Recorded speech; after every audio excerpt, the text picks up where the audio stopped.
Inteko ishinga amategeko y'Uburayi kuri uyu wa kane yemeje umwanzuro usaba umuryango w'ibihugu by'Uburayi guhagarika amasezerano yo kugura amabuye y'agaciro y'u Rwanda. Thomas Kamirindi.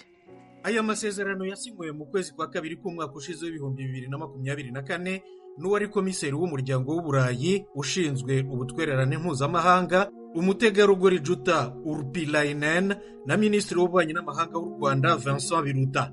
Amasezerano avuga ko Uburayi buzajya bugura amabuye y'agaciro y'u Rwanda akiri uko yagacukuwe, ni ukuvuga atarajya mu ruganda, arimo nka tan, zahabu, niobium, tungsten n'ubutaka buboneka hake.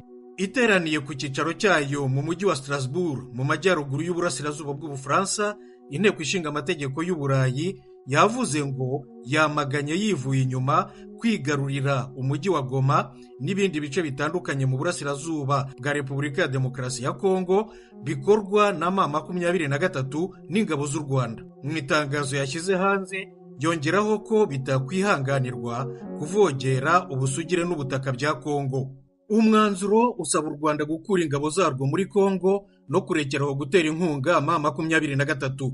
Urasaba umuryango w'Uburayi guhagarika amasezerano yo kugura amabuye y'agaciro y'u Rwanda, wemeza ko amwe muri yo ava muri Kongo mu buryo bw'amagendu akajya mu Rwanda kugurishirizwayo nk'aho ari ay'u Rwanda nyakuri. Inteko ishinga amategeko y'Uburayi irasaba kandi umuryango w'Uburayi gufunga ingengo y'imari wageneye gufasha u Rwanda. Umwanzuro wayo wabonye amajwi y'abadepite 443, bane batoye oya, naho abandi 48 bifashe. Uyu mwanzuro ariko si itegeko. Repubulika ya Demokarasi ya Kongo kubera intambara z'inyeshyamba za M23 zirimo kubera mu ntara Kivu y'Epfo, ubuyobozi bw'umujyi wa Uvira bwashyizeho ingamba zikomeye zo gushimangira umutekano. Zimwe muri izo ngamba zirimo kubuza ibinyabiziga kwinjira no gusohoka muri Uvira saa 12 zihangayikishije abaturage. Ni inkuru y'umunyamakuru w'Ijwi ry'Amerika Vedaste Ngabo uri Uvira.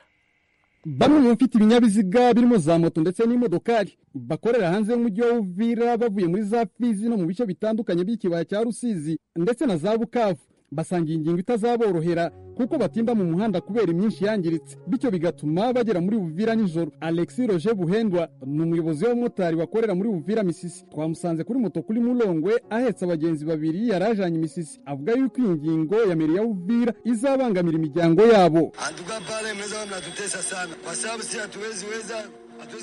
Batugiriye nabi kuko ntidushobora kubishobora kuvuga ngo saa moya badufungiye hariya Kivovo cyangwa Kala. Hari igihe uzana n'abana ukarara hariya Kala saa moya, biragoye. Imbere twagendaga tukageza saa 2 n'igice z'ijoro. Abafite ibinyabiziga kandi bavuga yuko batizeye umutekano waho iyo saa 12 z'umugoroba yashizweho kubabuza kwinjira mu mujyi wa Uvira ishobora kubasanga, kuko kuri za barriere ziri za Kivovo na Kala nta mazu y'amacumbi cyangwa y'uburiro abayo. Uvira shingana isange ugeze hano bitara baratugarana baranka ko turengana. Icyo gihe vraiment twaragize ibibazo ko ubura umuntu uvuye kure, twate mvuye mbamvuye nkino Ifizi none kana mvuga ati ngiye isange niyo ndara shingarukira mu nzira. Rero nza kurara ahantu ntari nitegura ntazi byanguye nabi cyane biba bibabereye umuntu. Ni ingorane cyane bisaba ko umutekano nimba umuntu yapanze kugenda ahantu urugenda karumana gabo. Rero uciye ufatirwa mu nzira ngo subira inyuma cyabirara ngaha baka ibintu cyabigorana cyane, curara nabi umenya ngo uraye mu nivini agiye gukora wambugwa n'icyuma cyawe wategekanye kukiraza so kiraza curara mu gahinga. Komite ishinzwe umutekano wa Uvira yemeje kandi ko isaha yo gutahira buri munsi aho buri saa 3 z'ijoro kugeza saa 11 za mu gitondo abaturage bazaba bari mu ngo zabo. Bamwe mu bacuruzi bafite utubare ndetse n'abacuruzi bato bato nabo bemeza yuko gufunga imirimo kare bibinjiza mu gihombo, nubwo iyi ngingo igamije kuzana umutekano muri uyu mujyi wa Uvira uri mu birometero birenga 120 n'umujyi wa Bukavu. Kitu Brigitte acuruza imboga mu isoko rya Zayigwa riri Mulongwe. Leta turayisaba twebwe nk'abaturage batugirire imbabazi vrema, turabona ibintu bigoye.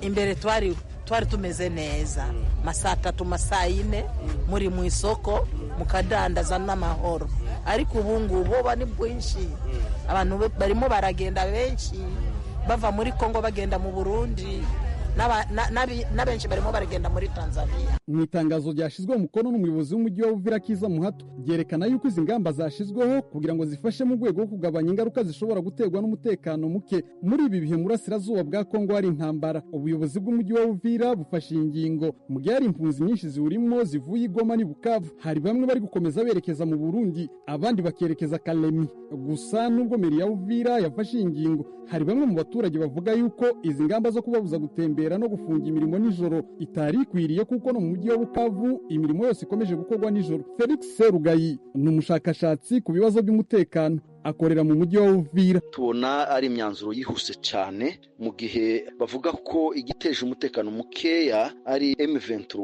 rero ikaba ikiri kure n'Ibukavu, kandi Bukavu niho hakuru. Iyo myanzuro rero ntaco barabivugaho. Ubuzima ni bisanzwe Bukavu. Nanone urebye Nyangezi ukareba Kamanyura, nanone ubuzima buracakomeje. Kuba rero ari imijyi myinshi cyane nka Ruvungi na Sange, aho hose ni amahoro, ariko ugasanga Ibuvira, mu mujyi wa Uvira niho bihutiye gufata umwanzuro ukakaye. Twe tubona bifite ingaruka zini cyane ku bukungu bw'abaturage mu gihe imirimo igomba guhagarara ayo masaha. Kuri kino cyumweru Guverineri w'intara Kivu y'Epfo Jean-Jacques Purusi yakoze urugendo azenguruka amakomine 3 y'umujyi wa Bukavu mu rwego rwo kwizeza abaturage bayo uko umutekano wabo wifashe kugira ngo bakomeze imirimo yabo nta bwoba. Vedaste Ngabo, Ijwi rya Amerika. Bitwaje intwaro mu burasirazuba bwa Repubulika ya Demokarasi ya Kongo bafashe ku ngufu abana babarirwa mu magana, kandi binjije abana mu gisirikare ku rwego bitigeze bibaho, nk'uko ishami ry'umuryango w'abibumbye ryita ku bana UNICEF ryabivuze kuri wa kane.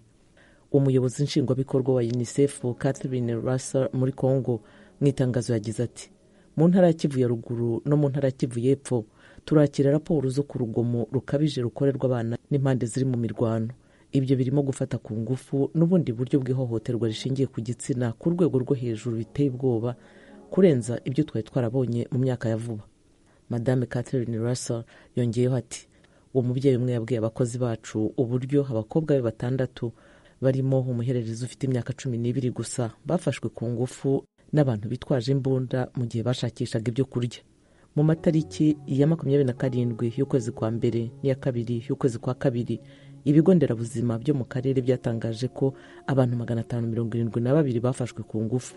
Aba bakubye inshuro 5 abo mu cyumweru cyabanje, nk'uko Liane Gatcher, umuyobozi ushinzwe itumanaho muri UNICEF muri Repubulika ya Demokarasi ya Kongo, yabibwiye ibiro ntaramakuru by'Abanyamerika Associated Press.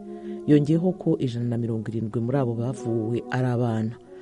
Liane Gatcher wa UNICEF avuga ko abagabo bitwaje intwaro bafasha abantu ku ngufu, ariko ntibyari byamenyekana umutwe cyangwa igisirikare babarizwamo. Gusa yongeyeho ati: birakekwa ko impande zose ziri mu makimbirane zakoze ihohotera rishingiye ku gitsina.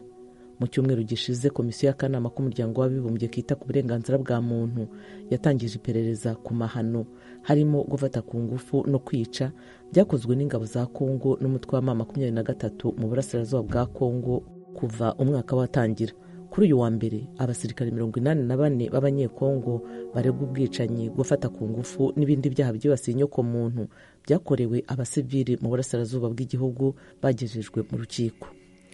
Hagati aho, guverinoma y'intara ya Kivu y'Epfo Jean-Jacques Purusi aravuga ko kubera ibitero by'umutwe wa M23 bikomeje kugenda bisatira umujyi wa Bukavu, ikibazo cy'impunzi nyinshi n'imibereho yazo gishobora kuba ingorabahizi.